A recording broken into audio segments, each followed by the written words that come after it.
তো কেমন আছো বন্ধুরা? আশা করি তোমরা সবাই ভালোই আছো।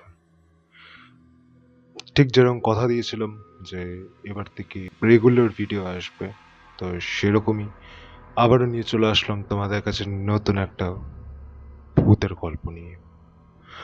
আজকে একটা ভূতের গল্প না, আজকে পরপর দুটো ভূতের গল্প শুনতে পারবে। আর এতদিন যেটা আমি করছিলাম যে একটা ভূতের গল্প আমি একটা মানে একটা এপিসোড বা একটা ভিডিওতে শোনাতাম, এরপর থেকে বা এখন থেকে আমি একসাথে দুটো গল্প শোনাবো। তো বেশি দেরি না করে চলো আজকের গল্পটা শুরু করা যাক। কলকাতা কলেজ স্ট্রিটে পুরনো বইয়ের দোকানে কাজ করত অর্ণব। একদিন একটা পুরনো বইয়ের ভিতরে একটি একটি ধুলোময় ছবি পায়। ছবিটি একটি ছোট মেয়ে দাঁড়িয়েছিল একা পুরনো বাড়ির সামনে। তার চোখ দুটো যেন কেমন একটা অদ্ভুতভাবে তাকিয়েছিল, একেবারে প্রাণী। রাতের বেলায় অর্ণব সেই ছবিটা নিজের কাছেই রাখে। পরের দিন থেকে অদ্ভুত ঘটনা ঘটতে শুরু করে অর্ণবের সাথে। ঘরের জিনিসপত্র নড়ে চড়ে ওঠে, দরজা নিজে থেকেই বন্ধ হয়ে যায়, মাঝরাতে হাসির শব্দ আসে। একদিন রাতে ঘুম ভেঙে অর্ণব দেখে ছবির যে মেয়েটি ছিল সেটা ওই ছবিতে বা ওই ফ্রেমটাতে নেই। ভয়ে অর্ণব জানলার দিকে তাকায়। একটা ঠান্ডা হাওয়া মনে হয় জানলার দিক দিয়ে বয়ে গেল। পিছনে একজোড়া হাত পায়ের আওয়াজ। দাদা, আমার ছবিটা ফেরত দাও। অর্ণব চিৎকার করে উঠে পড়ে। চারিদিক অন্ধকার, কিন্তু হাওয়ার ভিতর সেই শিশুর কণ্ঠ ভেসে আসে বারবার। ছবি আজও ফেরত দেয়। ছবিটা আজও অর্ণব ফেরত দেয়নি। আর অর্ণবও আর কাউকে ছবিটা দেখায়। তো দাদা, কেমন লাগলো এই গল্পটা তুমি আমাকে জানিও।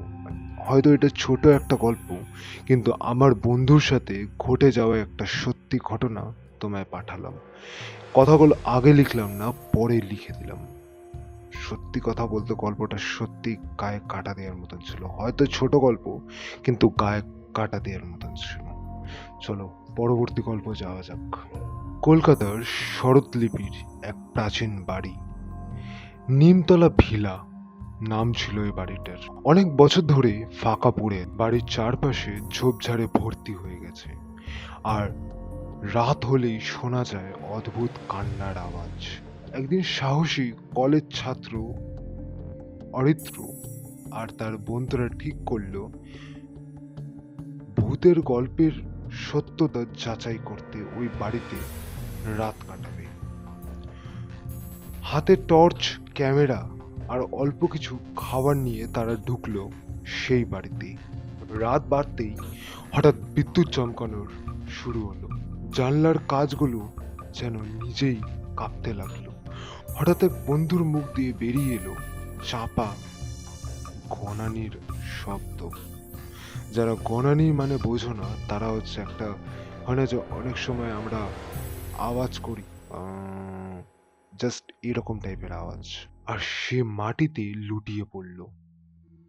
তার চোখ দুটো ফাঁকা, ভেতরে শুধুই অন্ধকার।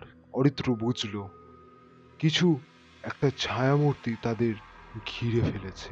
ঘরে হঠাৎ ঠান্ডা হাওয়া বইতে লাগলো। অরিত্র শ্বাস বন্ধ হতে চলল। সেই সময় সেই মাটিতে পড়ে থাকা নিজের টর্চটা তুলে ছুঁড়ে মারল ছায়ার দিকে। এক তীব্র চিৎকার ভেঙে গেল নীরবতায়। ছায়াটা হাওয়ার মতন মিলিয়ে গেল। সকালে লোকজন অরিত্রকে অজ্ঞান অবস্থায় বাড়ির সামনে পেল। বন্ধুরা আর বেঁচে নেই। আজও বাড়ির ভেতর থেকে শোনা যায় সেই ছায়ার কান্না। তো বন্ধুরা, কেমন লাগলো আমার এই দুটো ভূতের গল্প? নিচের গল্পটা সত্যতা আমি ঠিকঠাক করে যাচাই করিনি, কারণ হতে পারে অনেকেরই থাকে যারা কিনা মন গড়া গল্প লিখে পাঠায়। যাই হোক, গল্পটা কিছুটা ভালো লাগলো। লাস্ট কয়েকটা লাইন আমার বিশ্বাস হয়নি, তাই জন্য আমি কে গল্পটা পাঠিয়েছে, কোথা থেকে পাঠিয়েছে আর বললাম না। তো তোমরা জানিও তোমাদের গল্পটা কেমন লাগলো। দেখা হচ্ছে নতুন ভিডিওতে নতুন গল্পের সাথে। চলো টাটা।